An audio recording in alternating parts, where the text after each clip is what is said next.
मित्रांनो, मी पहिले पण तुम्हाला सांगितलं होतं की शेकडेवारीचे गणित ही पोलीस भरतीमध्ये नेहमी किंवा सरळ सेवा या कोणत्याही परीक्षामध्ये शेकडेवारीचे गणित जेव्हा जेव्हा उतरतात, तुम्ही जर योग्य ट्रिक लावली तर तुम्ही लगेच याचं 2 मिनिटाच्या आत उत्तर काढू शकता. बघा आता इथे काय प्रश्न विचारलेला आहे, 150 चे 40% म्हणजे किती? फक्त असा प्रश्न कितीही मोठा असू द्या, फक्त तुम्ही योग्य ट्रिक जर लावली तर 2 मिनिटात तुम्ही याचं उत्तर काढू शकता. सर्वात प्रथम आपण मांडणी करून घेऊया.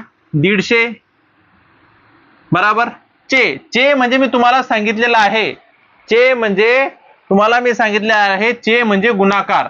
या चेचा अर्थ होतो मित्रांनो गुणाकार. बराबर समोर दिलेले आहे 40 आणि टक्केचं चिन्ह आहे म्हणजे येणार किती? 100. बराबर. आता मी तुम्हाला सांगितलं होतं सर्वात प्रथम जर 0 कट होत असतील तर आपण 0 कट करायचे आणि हे जे गुणाकारचं चिन्ह दिलेलं आहे, ही जी बाजूची संख्या दिलेली आहे आणि वरची संख्या जी दिलेली आहे याचा होतो गुणाकार. सर्वात प्रथम जर 0 कट होत असतील तर 0 कट करायचे.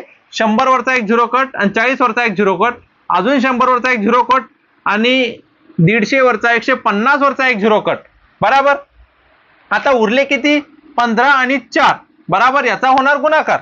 15 गुणेला 4, 15 गुणेला 4 जर आपण केलं तर 15 चोक 60, 15 चोक 60. तर आपलं उत्तर काय आहे? 60. ऑप्शन मध्ये बघा 60 कुठे?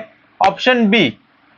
बघा फक्त 2 मिनिटाच्या आत आपण उत्तर काढलेलं आहे मित्रांनो. अशाच योग्य ट्रिकने गणित सोडवण्यासाठी तुम्ही आता चॅनलला सबस्क्राईब करा, लाईक करा आणि जास्तीत जास्त मित्रांपर्यंत शेअर करा.